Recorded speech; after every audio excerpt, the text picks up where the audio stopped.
Apartment 213, Oxford Apartments, Milwaukee, 1991. Neighbors remember the smell, the strange sounds, and a quiet man who kept to himself.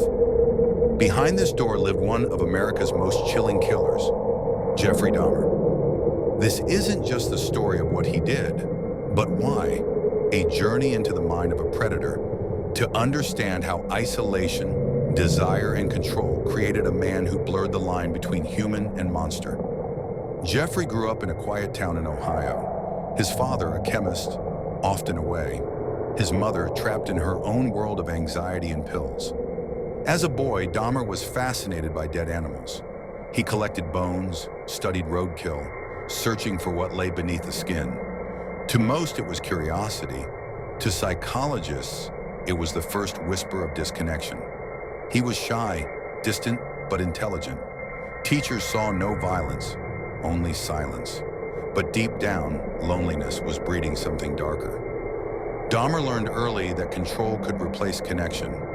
If you can't keep people emotionally, you keep them physically. In 1991, when police finally entered Dahmer's home, they expected a crime scene.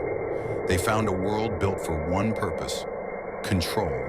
A refrigerator with human remains, a 57-gallon drum filled with acid, a small fish tank bubbling in the corner, beside photographs of men who would never be seen again. Every object served his fantasy: the camera, the chemicals, the locks on the doors. This was Dahmer's kingdom, a place where he decided who stayed, who left, and who never left at all. To Dahmer, each victim wasn't just a person. They were a possession, frozen in time, incapable of rejection. Psychologists describe Dahmer as the perfect storm of psychopathy and paraphilia. A man without empathy, but full of obsession. He craved closeness, but feared abandonment. He wanted love, yet couldn't handle the loss that came with it. So he built his own version of intimacy, one that never said no, never left, and never judged. To him, death became connection. The stillness of a lifeless body gave him peace, a twisted form of companionship. Experts later noted Dahmer's lack of emotional development, his avoidance of guilt, and his inability to see victims as real people. He didn't kill out of hatred. He killed to keep love.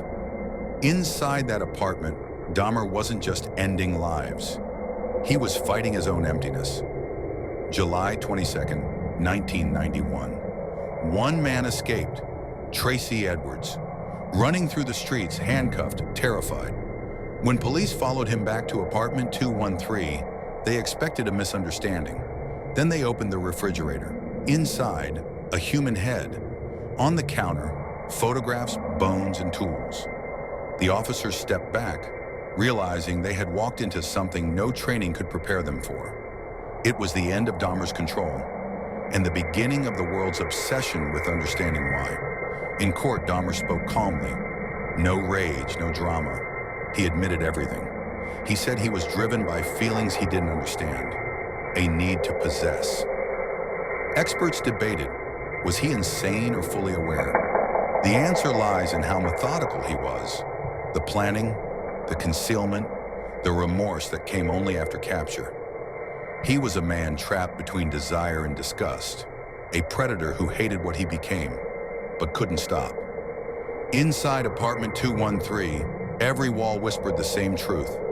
Monsters aren't born, they're built, brick by brick, choice by choice.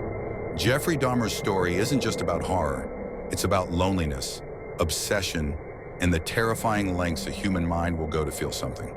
You've been watching Minds of Murder. Subscribe and enter the mind of the next killer.